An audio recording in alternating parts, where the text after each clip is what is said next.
Magandang araw po, welcome po sa aking channel, Love9 TV. Patalasasan po, meron po ba kayong mga properties na napapabayaan or non-performing assets? Plan nyo ibenta, pero wala kayong oras sa pagbenta nito. Kung ito'y pagkakatiwala nyo po sa amin, tawag lang po kayo sa aking numero, usap po tayo, gawin ko po ng video for free. Yes, libre po, wala po kayong babayaran. Tutulungan pa namin kayong mabenta ang inyong property. Kami na po bala sa marketing, sa boosting or paid ads. Even sa tripping, hindi na po kayo mapapagod sa pag-entertain ng mga buyers. Kami na po bala sa lahat. Tawag lang po kayo. Sa mga naghahanap po ng house and lot dito sa Manila, literal na Manila po ito, hindi malapit sa Manila o an hour drive pa Manila, kundi nasa mismong Manila area po tayo ngayon. Ito pong bagong video presentation natin ay isang low budget na house and lot na kung saan napakaganda po ng lokasyon, malapit po sa lahat ng business establishments. At ang kagandahan pa po dito, ito po'y titulado, buhay po ang may-ari, kaya wala po kayong maging problema sa documentation o sa transfer ng title. May lot area po ito na 50 square meters at may floor area na 100 square meters. May 2 kwarto at isang banyo. Dito po sa harapan ay may security grill. Kung compact car po ay kakasya po dito. Pero kung mga SUV, dito po kayo sa common parking magpapark. Sa structure, maayos pa naman. Walang crack ang mga dingding o walls. Ang kailangan po dito ay retouch ang pintura kung masyadong maselan. Pero kung sakto naman ang budget, siguro as is gawa ng livable naman po ito. Ito po yung tinutukoy ko ng garahe. Kung maliit na sasakyan, pwede pa pong maglagay ng garahe ng motor sa dulo. Meron pong steel window. Then natatanaw naman natin yung main door na naka-solid wood door po yan. Pasok na po tayo. At dito naman po yung living area o salas. High ceiling naman po siya.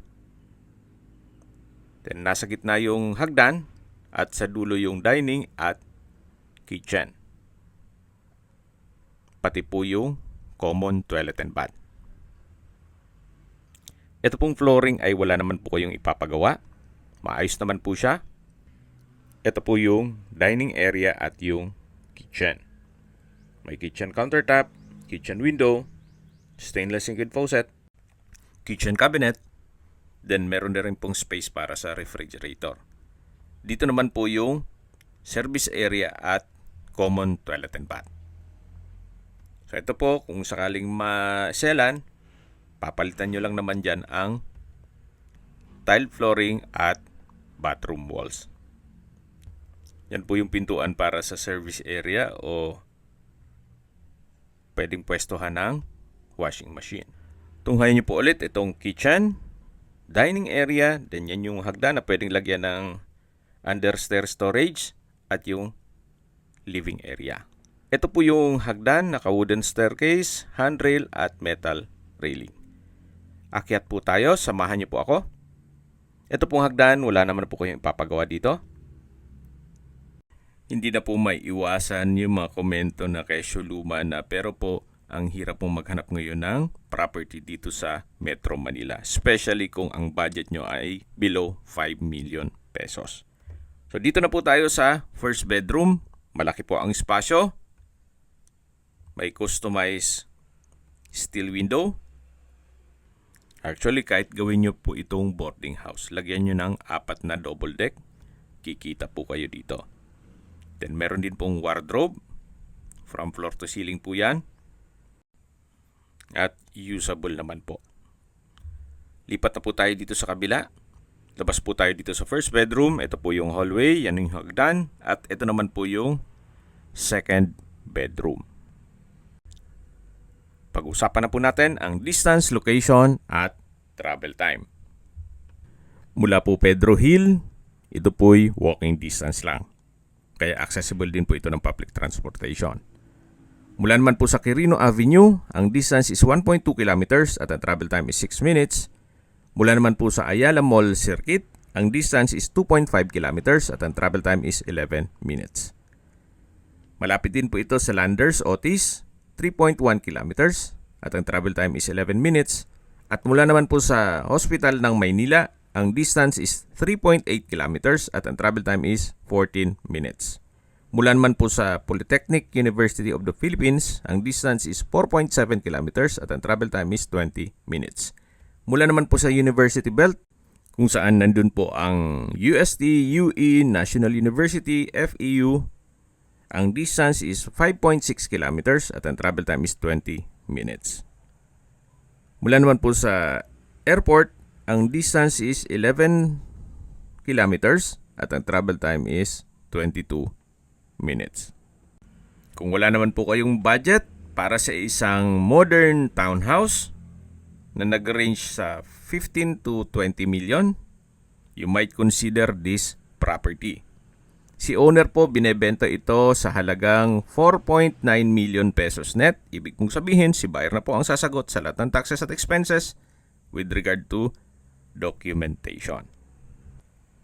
At ang kagandahan pa po dito, hindi sasakit ang ulo nyo tungkol sa titulo o dokumento, pati pag-transfer ng title. Gawa ng kumpleto po ito at buhay po ang may-ari. Bihira na po ang nagbebenta ng property dito sa Manila area. Anyway, nasa inyo pa rin po ang desisyon kung ano man ang assessment nyo dito sa property, pero para sa akin, kaysa bumili po kayo ng property na babiyahe ka pa ng 2 hours para makarating ng Metro Manila, especially kung nandito po ang inyong trabaho o meron kayong estudyante, pwede na rin po ito. Napakaganda po ng lokasyon at malapit po sa lahat. Ilang steps lang po ay nasa highway na po kayo. Kung sakali man po na magpaset kayo ng tripping, kailangan po ahead of time, gawa ng manggagaling pa pong Bulacan si owner. Kung may mga katanungan po kayo, tawag lang po kayo sa aking numero. At sa mga kababayan naman natin nasa ibang bansa, meron po akong WhatsApp, Viber at Telegram. Same number lang po, 0917-316-3399.